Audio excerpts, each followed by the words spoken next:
Hello दोस्तों, एक बार फिर से स्वागत है आप सभी का स्टडी लैब 2.6 में। तो दोस्तों, आज की इस वीडियो में सोशल साइंस यानी सामाजिक विज्ञान के अति महत्वपूर्ण क्वेश्चंस को देखने वाले हैं। तो फ्रेंड्स, अगर आप भी बोर्ड एग्ज़ाम की तैयारी करते हैं तो इस वीडियो को शुरू से अंत तक ज़रूर देखिए। तो फ्रेंड्स, चलिए आज का पहला जो क्वेश्चन है कि जब हम लैंगिक विभाजन की बात करें, ऑप्शन क्वेश्चन 1 में कर रहा है, बात करते हैं तो हमारा अभिप्राय क्या होता है।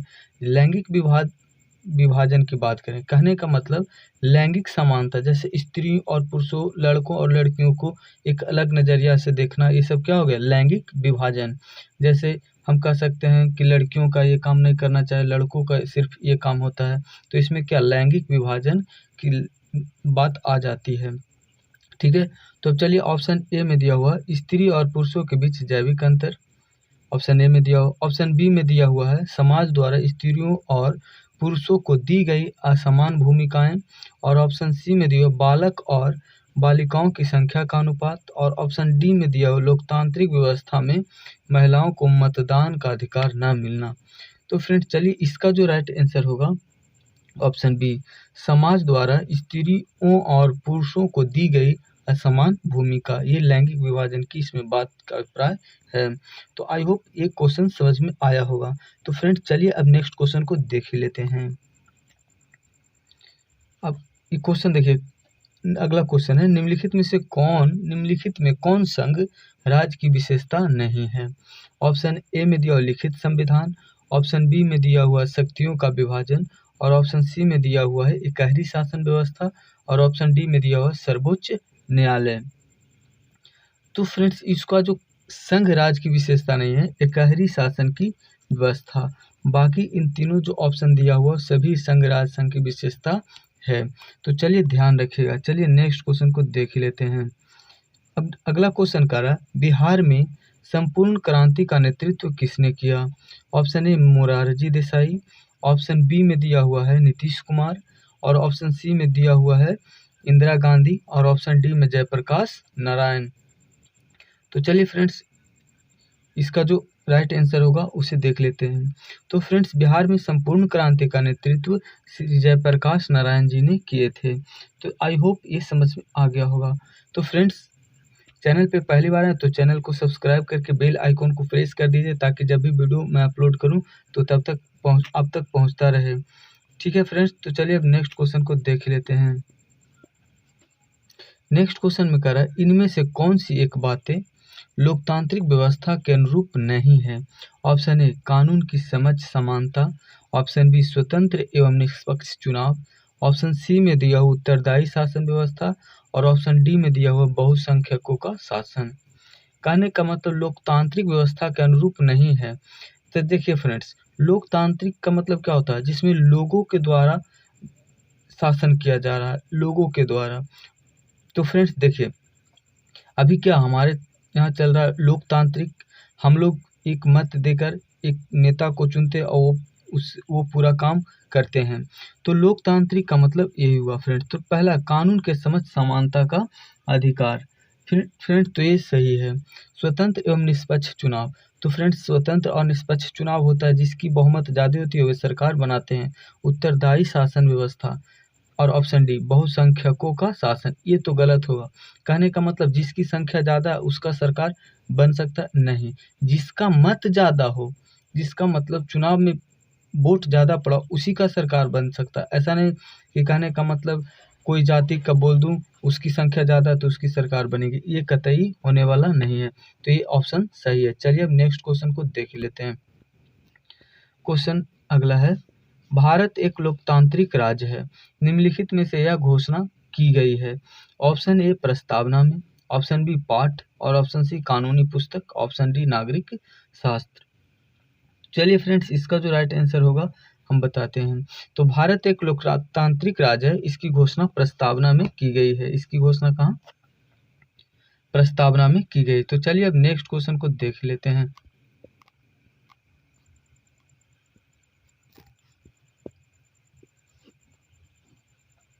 क्वेश्चन कर रहा है किस लोकसभा चुनाव के बाद महिलाओं की भागीदारी 10% से अधिक हो गई है। ऑप्शन ए 16वीं लोकसभा, ऑप्शन बी 15वीं लोकसभा, और ऑप्शन सी में दिया हुआ 17वीं लोकसभा और ऑप्शन डी में दिया हुआ 20वीं लोकसभा। तो चलिए फ्रेंड्स इसका आंसर क्या होगा। तो फ्रेंड्स इसका जो राइट आंसर होगा 15वीं लोकसभा। 15वीं लोकसभा में महिलाओं की भागीदारी 10% से अधिक हो गई। तो चलिए फ्रेंड्स नेक्स्ट क्वेश्चन को देख लेते हैं। नेक्स्ट क्वेश्चन है, निम्नलिखित में से कौन राष्ट्रीय दल है? ऑप्शन ए Janata Dal, option D DMK, option D लोक जनशक्ति पार्टी और ऑप्शन डी यह भारतीय जनता पार्टी। तो इनमें से जो फ्रेंड्स कौन सी आंसर होगी? तो फ्रेंड्स राष्ट्रीय पार्टी की बात की जाए तो भारतीय जनता पार्टी। ठीक है, अब चलिए नेक्स्ट क्वेश्चन में देख लेते हैं। नेक्स्ट क्वेश्चन है, लोकतंत्र का प्राण किसे कहा गया है? लोकतंत्र का प्राण किसे कहा गया? ऑप्शन ए राजनीतिक दल को, ऑप्शन बी सामाजिक दल को, ऑप्शन सी में दिया मानवीय दल और ऑप्शन डी में नागरिक दल। तो फ्रेंड्स लोकतंत्र का प्राण राजनीतिक दल को कहा जाता है। तो चलिए अब नेक्स्ट क्वेश्चन को देख लेते हैं। नेक्स्ट क्वेश्चन है, भारत में संघ एवं राज्यों के बीच अधिकारों का विभाजन कितनी अनुसूचियों में हुआ है? ऑप्शन ए 3, ऑप्शन बी में 2 और ऑप्शन सी में दिया 1 और ऑप्शन डी में 4। तो फ्रेंड्स इसका जो राइट आंसर होगा क्या? 3, ऑप्शन ए। भारत में संघ एवं राज्यों के बीच अधिकार का विभाजन अनुसूची 3 में कहा गया है। ठीक है फ्रेंड्स, तो ध्यान रखिएगा। अब चलिए नेक्स्ट क्वेश्चन को देख लेते हैं। नेक्स्ट क्वेश्चन है, निम्नलिखित में कौन लोकतंत्र में रंगभेद के विरोध नहीं थे? तो ऑप्शन ए में दिया Martin Luther King, option B Mahatma Gandhi और ऑप्शन सी में ओलंपिक धावक टोनी स्मिथ एवं जॉन कार्लेस और ऑप्शन डी में जेड गुड्डी। तो फ्रेंड्स इसका जो आंसर होगा वो विरोधी नहीं थे क्या? जेड गुड्डी इसका करेक्ट आंसर जाएगा। तो चलिए फ्रेंड्स अब नेक्स्ट क्वेश्चन को देख ही लेते हैं। सासाराम नगर का विकास हुआ? ऑप्शन ए मध्य युग में, ऑप्शन बी प्राचीन युग में, ऑप्शन सी वर्तमान युग में और ऑप्शन डी आधुनिक युग में। तो फ्रेंड्स सासाराम नगर का विकास हुआ वो मध्य युग में। क्या? मध्य युग में इसका आंसर जाएगा। चलिए अब नेक्स्ट क्वेश्चन को देख ही लेते हैं। क्वेश्चन कर रहा है, अविभाजित बिहार में निम्नलिखित में कौन एकमात्र नियोजित नगर था? Option A Patna, option B Munger और ऑप्शन सी दिया जमशेदपुर और ऑप्शन डी गया। तो चलिए फ्रेंड्स इसका जो राइट आंसर होगा क्या? जमशेदपुर। ये क्या नियोजित शहर था। तो फ्रेंड्स वीडियो को लाइक और चैनल को सब्सक्राइब जरूर करिए। चलिए नेक्स्ट क्वेश्चन को देख ही लेते हैं। पटना हवाई अड्डा का क्या नाम है? ऑप्शन ए जयप्रकाश अंतर्राष्ट्रीय हवाई पतन, ऑप्शन बी में दिया हुआ पटना हवाई अड्डा, ऑप्शन सी राजेंद्र प्रसाद अंतर्राष्ट्रीय हवाई अड्डा और ऑप्शन डी में बिहार हवाई अड्डा। तो फ्रेंड्स इसका जो राइट आंसर होगा क्या? जयप्रकाश अंतर्राष्ट्रीय हवाई पतन। पटना हवाई अड्डा का नाम है जयप्रकाश अंतर्राष्ट्रीय हवाई पतन। चलिए अब नेक्स्ट क्वेश्चन को देख ही लेते हैं। बिहार कह रहा है अगला क्वेश्चन, बिहार में रज्जू मार्ग कहाँ है? Option A Bihar Sharif, option B Rajgir और ऑप्शन सी गया और ऑप्शन डी बांका। तो फ्रेंड्स इसका जो राइट आंसर होगा बिहार में रज्जू मार्ग कहाँ है? तो ये राजगीर में स्थित है। चलिए बी ऑप्शन सही होगा। चलिए अब नेक्स्ट क्वेश्चन को देख ही लेते हैं। बिहार में खनिज तेल की संभावना है? ऑप्शन ए हिमालय क्षेत्र में, ऑप्शन बी उत्तर बिहार मैदान में, ऑप्शन सी दक्षिण बिहार मैदान में और ऑप्शन डी दक्षिण बिहार की पहाड़ियों में। तो फ्रेंड्स बिहार में खनिज तेल की संभावना हिमालय क्षेत्र में हुआ है। चलिए नेक्स्ट क्वेश्चन को देख ही लेते हैं। ऑप्शन नेक्स्ट क्वेश्चन है, कांवर झील स्थित है? ऑप्शन ए दरभंगा जिला में, ऑप्शन बी में दिया भागलपुर जिला में, ऑप्शन सी बेगूसराय और ऑप्शन डी मुजफ्फरपुर जिला में। तो फ्रेंड्स इसका जो राइट आंसर होगा बताइए। तो चलिए इसका जो कांवर झील स्थित है बेगूसराय जिला में स्थित है कांवर झील, ध्यान रखिएगा। अब चलिए नेक्स्ट क्वेश्चन को देख लेते हैं। क्वेश्चन नंबर अगला है, कह रहा है संजय गांधी जैविक उद्यान किस नगर में स्थित है? Option A Rajgir, option B Bodhgaya और ऑप्शन सी बिहार शरीफ और ऑप्शन डी पटना। तो फ्रेंड्स इसका जो राइट आंसर होगा दोस्तों, कह रहा है संजय गांधी जैविक उद्यान वो किस शहर में है? तो पटना। ऑप्शन क्या हो जाएगा? डी पटना। दोस्तों आशा करता हूँ समझ गए होंगे। चलिए नेक्स्ट क्वेश्चन को देख ही लेते हैं।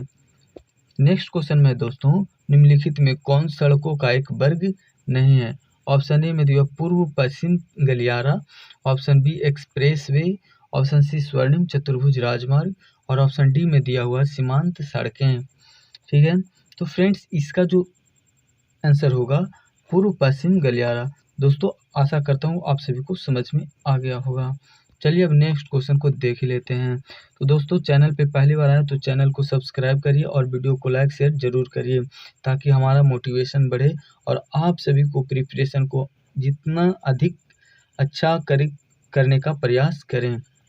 ठीक है, तो कह रहा नेक्स्ट क्वेश्चन दोस्तों, जिस देश का राष्ट्रीय आय अधिक होता है वह देश कहलाता है? ऑप्शन ए में दिया हुआ दोस्तों विकसित, और ऑप्शन बी में दिया हुआ विकसित, और ऑप्शन सी में अर्ध विकसित, और ऑप्शन डी में इनमें से कोई नहीं। तो चलिए दोस्तों इसका क्या आंसर होगा अब बताइए। तो फ्रेंड्स जिस देश का राष्ट्रीय आय अधिक होता है वह देश विकसित देश कहलाता है। कौन सा देश? विकसित देश कहलाता है। आई होप दोस्तों कि आप सभी को समझ में आ रहा होगा। तो फ्रेंड्स चलिए अब नेक्स्ट क्वेश्चन को देख ही लेते हैं। कह रहा है अगला क्वेश्चन दोस्तों, बिहार के किस राज्य की प्रति व्यक्ति आय सर्वाधिक है? ऑप्शन ए बिहार, क्वेश्चन फिर से पढ़ देता हूँ। भारत के किस राज्य की प्रति व्यक्ति आय सबसे अधिक है? ऑप्शन ए बिहार राज्य की, ऑप्शन बी पंजाब की, और ऑप्शन सी हरियाणा, और ऑप्शन डी में दिया हुआ गोवा। तो दोस्तों इसका जो राइट आंसर होगा क्या? गोवा। गोवा राज्य की प्रति व्यक्ति आय सर्वाधिक है। चलिए अब नेक्स्ट क्वेश्चन को देख ही लेते हैं। निम्नलिखित में कौन मुद्रा का कार्य नहीं है? ऑप्शन ए में दिया विनिमय का माध्यम, ऑप्शन बी में दिया दोस्तों मूल्य का मापक, और ऑप्शन सी में दिया मूल्य संचय, और ऑप्शन डी में दिया उत्पादन। तो दोस्तों जो इसका राइट आंसर होगा क्या? मुद्रा का कार्य नहीं, उत्पादन इसका राइट आंसर जाएगा। तो चलिए अब नेक्स्ट क्वेश्चन को देख ही लेते हैं। कह रहा भारत का केंद्रीय बैंक कौन है? ऑप्शन ए में कह रहा है reserve bank of India, option B में कह रहा है क्षेत्रीय ग्रामीण बैंक, और ऑप्शन सी में दिया हुआ है स्टेट बैंक ऑफ इंडिया, और ऑप्शन डी में पंजाब नेशनल बैंक। तो भारत का केंद्रीय बैंक कौन है ये बताइए। तो फ्रेंड्स भारत का जो केंद्रीय बैंक है reserve bank of India. Option A क्या सही जवाब हो जाएगा। तो चलिए फ्रेंड्स अब नेक्स्ट क्वेश्चन को देख ही लेते हैं।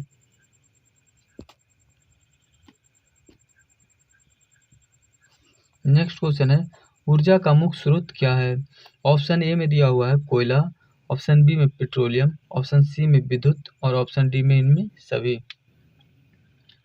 तो फ्रेंड्स इसका जो आंसर होगा इनमें से सभी। ऊर्जा का मुख्य स्रोत सभी कोयला, विद्युत और पेट्रोलियम।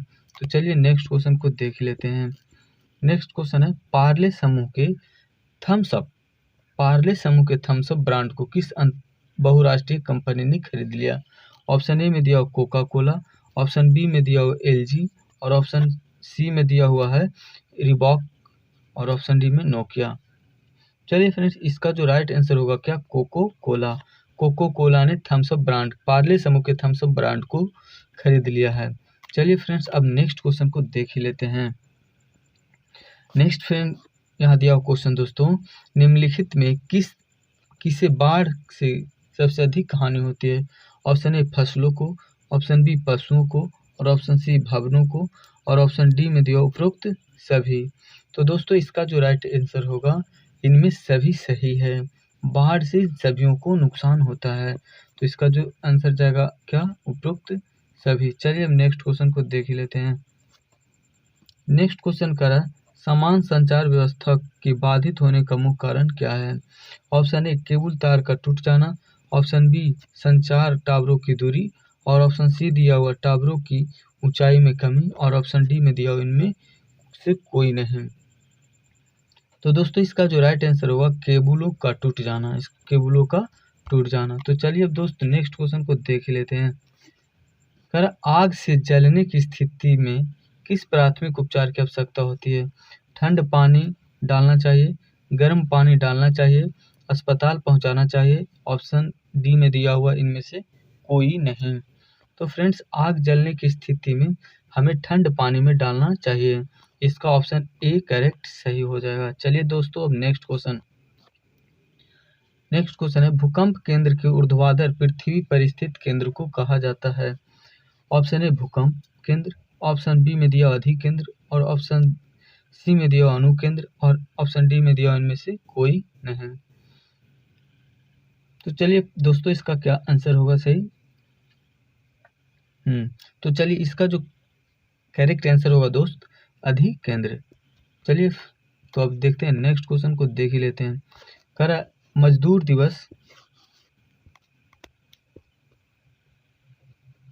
दिवस कब मनाया जाता है? ऑप्शन ए में दियो 1 अप्रैल, ऑप्शन बी में दियो 1 मई, और ऑप्शन सी में दियो 15 अप्रैल, और ऑप्शन डी में दिया हो 8 मार्च।